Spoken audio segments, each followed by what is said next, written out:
lá, amiguinhos, voltando aqui. Então, nós já vimos o processo nascer com a reclamação trabalhista, o reclamado, ele já foi intimado, nós já visualizamos quais as possibilidades de defesa para esse reclamado apresentar, exceção, reconvenção, contestação, legal? E aí, agora a gente vai falar sobre as razões finais, ok? As razões finais na Justiça do Trabalho, elas são, pela CLT, elas são o quê? Verbais, tá? Então, eu tenho 10 minutos para apresentar as minhas razões finais e a outra parte terá um prazo igual também de 10 minutos, aí, de acordo com o artigo 850 da CLT, para apresentar as razões finais dela. Lembra que eu falei que já foi objeto da prova da OAB?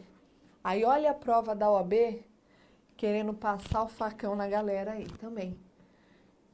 Ela perguntou assim: eu sei que as razões finais, elas são verbais, 10 minutos para cada lado.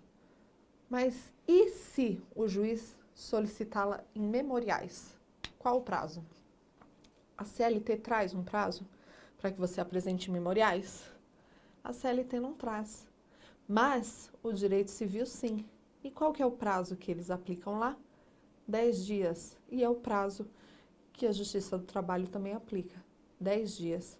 Então, quem tinha a prática, quem estagiava, quem manuseava processo, conseguiu sucesso na resposta dessa questão e respondeu 10 dias. Quem não tinha, aplicou. Lembra que nós vimos numa aulinha passada, numa das aulas passadas, nós falamos só sobre prazos.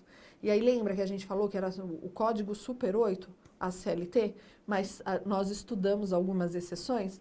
Por conta disso, o Código Super 8, muita gente apostou em 8 dias. Outras pessoas, por conta dos embargos, tanto na fase de execução quanto embargos de declaração serem de 5, acabaram chutando em 5 dias.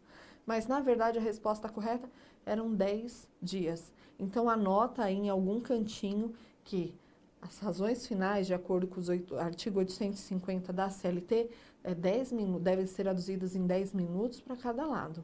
Legal?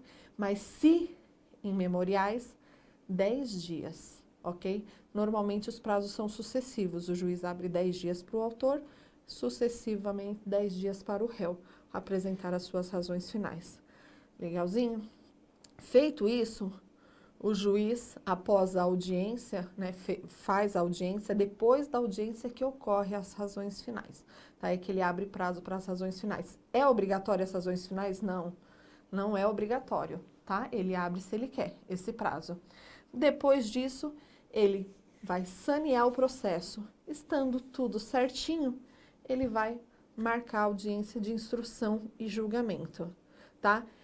É um ato puramente administrativo, interno. Ah, mas eu não posso participar de uma sessão de julgamento? Posso. Se eu quiser, eu posso ir, o juiz vai estar lá, né? Mas não quer dizer que ele vai julgar o meu processo exatamente naquele horário que ele marcou.